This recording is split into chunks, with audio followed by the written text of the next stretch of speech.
Uh, with all of, hopefully with your permission, I would like to change the topic of today's discussion. I prepared very well for the topic Rajiv has allotted, but looking at the way the situation in India, the pandemic situation in India is going on, I thought I should express my views to all of you exactly what I presume is going to be the scenario and what needs to be done. First of all, we are born in a very privileged country. We have overcome several unsurmountable problems in a very short period of time. We started COVID, our battle against COVID, with no PPEs and hardly 30,000 ventilators. In just 8 weeks, we were manufacturing surplus PPEs and ventilators, and we were in a position to export them in just 4 weeks. These are unthinkable by any standards. Now, the entire headline discussion on COVID is about oxygen. No one anticipated that it is going to happen in such a remarkably short period of time. It is happening in India mainly because we are a young nation with large number of youngsters interacting, working, and they get infected because, of course, due to the nature of the virus. I'm sure with the industries and the government intervention, in the next few weeks, we will be able to sort out the problem of oxygen, because we have a lot of steel factories, which is run by very benevolent people, very industrious, very industrious as well as benevolent people, who will do everything possible to ensure that every person in the country who needs oxygen will get the oxygen. I'm concerned, I'm sad, I'm apprehensive, but I'm not worried because I know that the industries of this country will wake up to address this reality. But I'm having sleepless night for the next headline. From PPE and ventilator, we shifted to oxygen. And the next headline in the next few weeks, once the oxygen problem is solved, is going to be patients are dying in ICU because there are no nurses and doctors to take care of the patients. And this is going to happen. I have no doubt about it.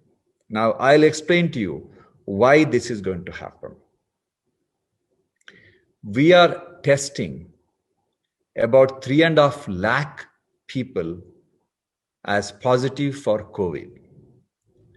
For every patient who's tested positive, there are minimum of 5 to 10 people who are positive, but they are not tested. That means we are talking about at least over 15 to 20 lakh people who are getting infected every day in our large country. Statistically, 5% of the COVID positive patients need ICU bed, irrespective of their age. That means we need to have at least 80,000 ICU beds daily, new ICU beds daily. And many of you may not know, India has only 75,000 to 90,000 ICU beds, and all of them are packed already, and COVID has not reached the peak yet. And When a COVID patient enters the ICU, they spend minimum 10 days. So you can just imagine what the scenario is. Now, what we need to do? We need to create at least 5 lakh additional ICU beds in the next few weeks. Unfortunately, beds do not treat patients. We need nurses, doctors, and paramedics in that order.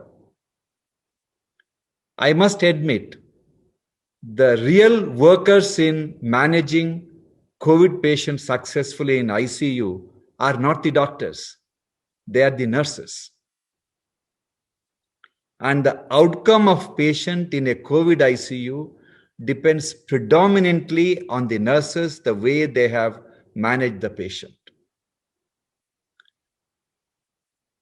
You must be, I'm not sure whether you're aware, before the COVID started, government hospitals across the country had a shortage of 78% of medical specialists. That is a shortage, existing shortage. So essentially, COVID patients are not taken care by most government hospitals. There are exceptions, but most government hospitals do not take care of COVID patients simply because they do not have the nurses and the doctors. They have the infrastructure, but they do not have the doctors and nurses to take care. Now, we need to produce at least 2 lakh nurses and at least 1.5 lakh doctors in the next few weeks who are dedicated to manage COVID for the next 1 year, because current pandemic is likely to last for about 4 to 5 months. And then we should be prepared for the third wave.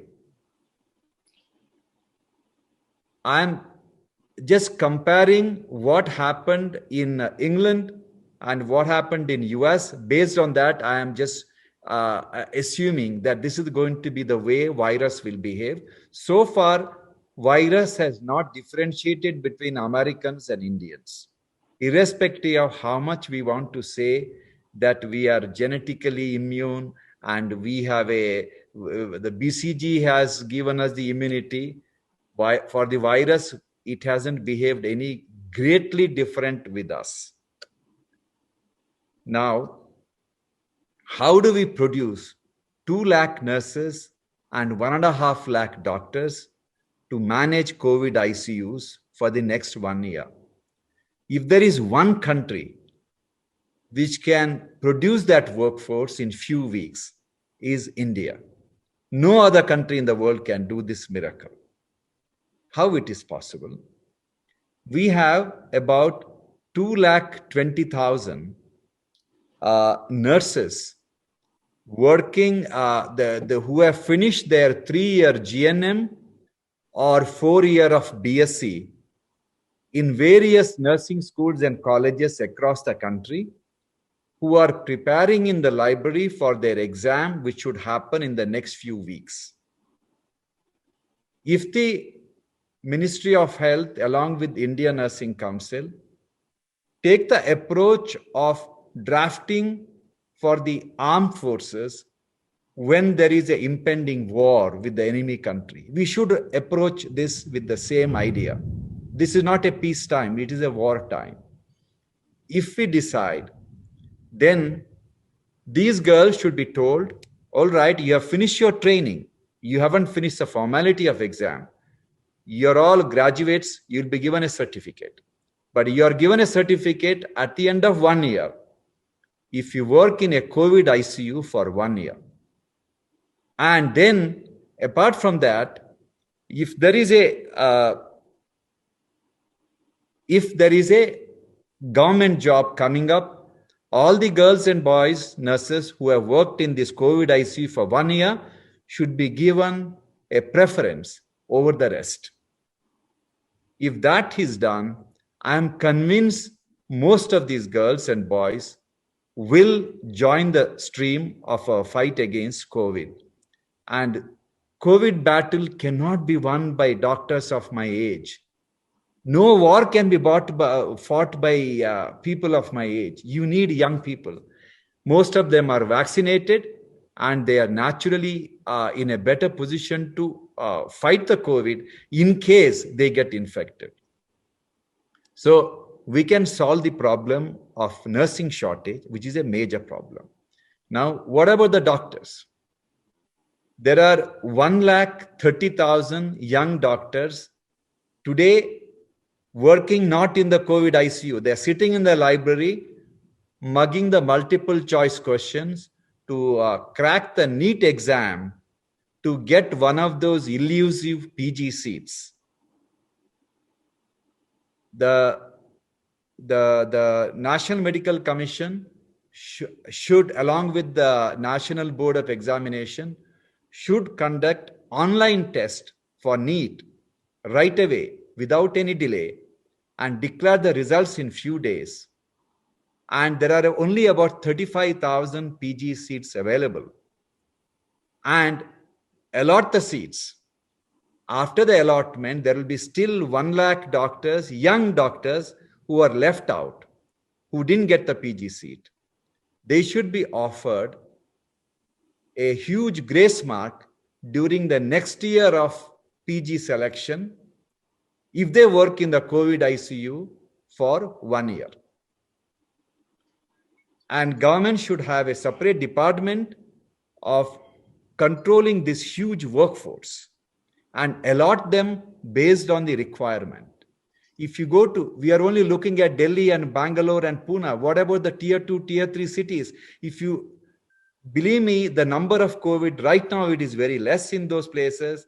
They are going to be in the same fate as us. It's a matter of time. COVID doesn't spare anybody. So if the only hope for a tier 2 in tier 2 cities, tier 3 cities, there are no big private hospitals to manage COVID. Only big hospitals are the government hospitals, and they don't have enough nurses, don't have doctors. These doctors and nurses can really make the tier 2 government hospital very vibrant for managing COVID patients. Apart from this, we have about 25,000 doctors who are finished their postgraduate training and they haven't yet appeared for the exam, and they are not working in the COVID ICU because they may have to appear for the exam anytime. This batch of medical specialists should be told that they can skip the exam and get the degree provided they work in the COVID ICU for 1 year.